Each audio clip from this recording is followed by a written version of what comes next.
You think that you know everything about the person that's the most important to you. They carried you for 9 months. They clothed you, fed you, they raised you, taught you how to walk. They were there for the most important milestones of your life. You are the person you are today because of them, your parents. So I think that you'd be a little surprised that when you dig a little deeper, there's a lot of things that you really didn't know about them. So that's when we were assigned this project. I decided to interview Bethany Mitchell, my mom, and this is her story.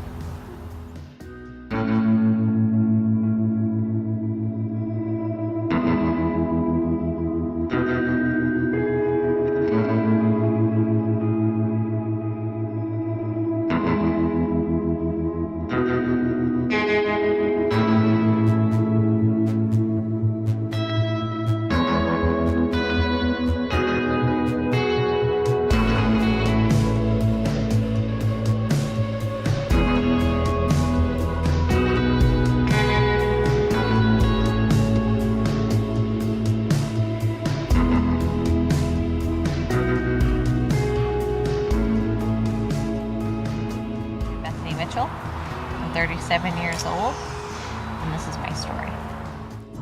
When do you think you became the person you are today? I was on a pretty bad path when I was in high school. I went to college for a half a semester. My mom took out money out of her own account that she didn't have very much money in to begin with. I ended up getting into drugs really bad and not going to college, and so that lasted a whole semester, and I was kind of forced to come home. So I came home, and my mom basically said either join the military or you need to move out. And so me being the person that I am, because I'm kind of stubborn, I said, I'm gonna go join the military. Signed up for 2 years in the Army, followed rules really well. So it was really good for me to be in an environment like that. It shaped me to who I am today. I do a good job and I work hard and I get the job done and I'm organized and structured, and that's how I've kind of ended up managing dental practices the last 8 years. Obviously there were some things that happened when I was in the military and after and before the military that shaped me to be who I am today. You are who you are from your experiences, even if they're good or bad. Like, you learn from them, you go through them.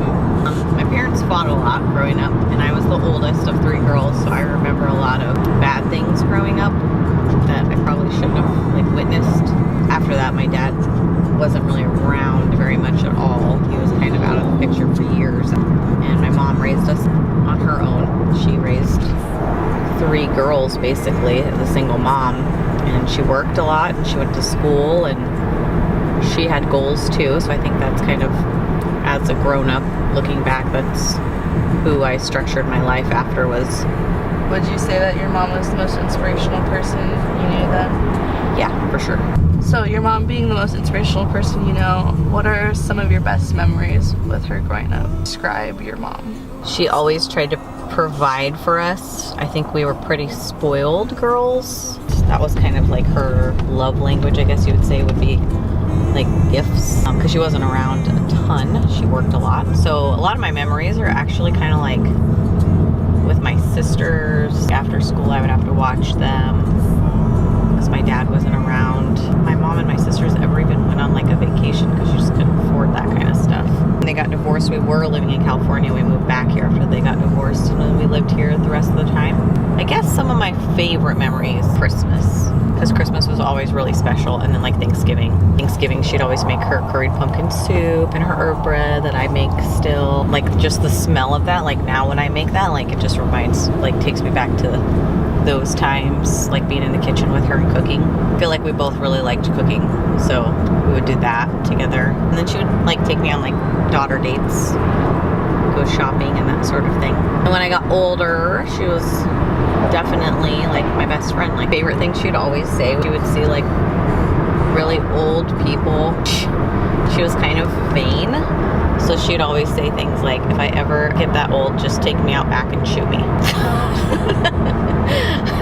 And it always still makes me laugh because she'd probably still be saying that if she was still here. figure. She was very, very pretty. I don't think she would have liked getting old very much, although I think she probably would have aged wonderfully. Would you say that there's been a lot of tragedies within your family? One major tragedy would be losing my mother. We did lose my Aunt Michelle, my dad's sister. She passed away from cancer. Then after that, we lost my mother. We lost Grandma Charlotte, which was my dad's mom. And then we lost Uncle Pat, which was my dad's brother. So now my dad has no siblings left. I've had a lot of people pass away. It's always hard to deal with, but it's a part of life. Unfortunately, and I do believe that we'll see them again in the afterlife. I believe that. You have to believe that.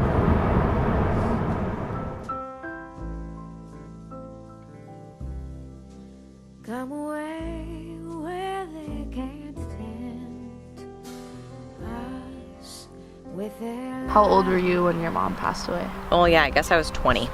I would be 21 in December of that year. Shortly after my mom passed away, I found out that I was pregnant at a young age. That was kind of a hard milestone to have, not only as a young person in the military, but having your first baby without having your mom. I feel like that's time that I almost needed her the most. I had so many questions, nobody to ask.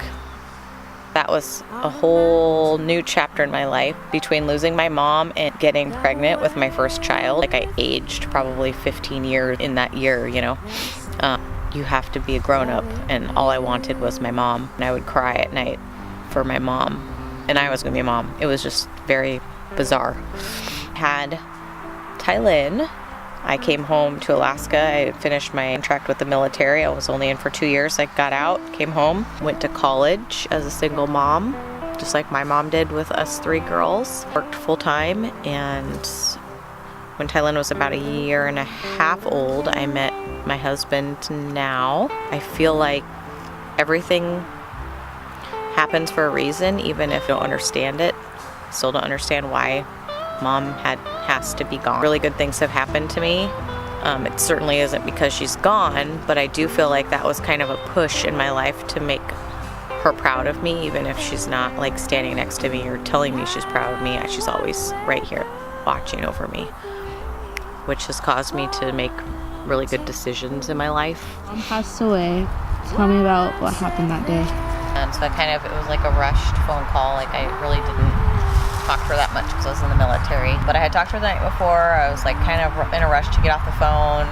Don't think I even told her that I loved her, which is kind of sad that I didn't do that. So the next day, I was in my barracks cleaning up, and the phone rang, and I saw the caller ID was my house. Answered it and was just kind of being a jerk, and I was like pretending to be my roommate.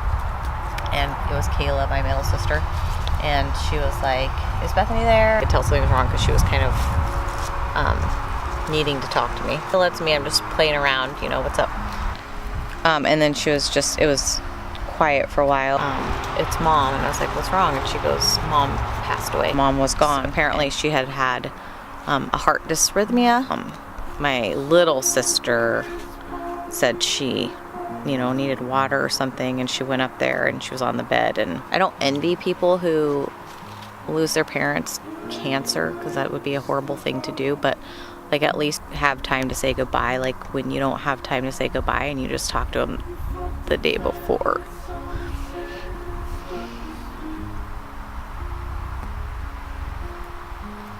I feel like that's harder than if I would have had time to say goodbye.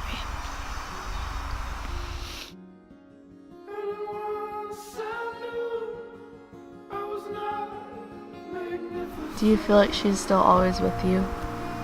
Oh yeah. Like at her funeral, I remember saying, we aren't gonna say Mom is gone. We're gonna just say she's on an extended vacation. We'll see her again soon, because to say that she's gone is just, that's too permanent for me. So coming here, it's like, it makes it too real. It's weird. I don't come here too because she's not here like chilling out with all these people that are here. I don't feel that way. I feel like she's with us. A piece of her is right here with me all the time. Sometimes get really sad that she didn't get to see my kids. Missed out on my sister graduating, both of them. She missed out on all of her grandkids that she would be obsessed with. She never had a little boy. I had a son and Cameo had sons, and I feel like she would just be in heaven with them. And I get sad about that because she's not here. But then I remember that, I mean, she is. She's here. And she watches. I just can't hug her. She's seen everything. I feel like she has. She's seen everything, and she's watched us all grow up, and she was at my wedding and my sister's wedding, and she's still here.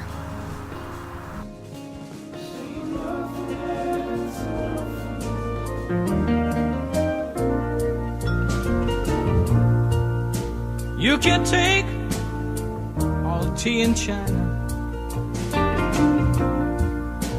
put it in a big brown bag for me, sail right round all the 7 oceans, drop it straight into the deep blue sea. She's as sweet as Tupelo honey. She's an angel of the first degree. She's as sweet, she's as sweet as Tupelo honey. Just like honey, baby, from the bee. You can't stop us on the road to freedom. You can't keep us, 'cause our eyes can see. Men within sight, men in granite,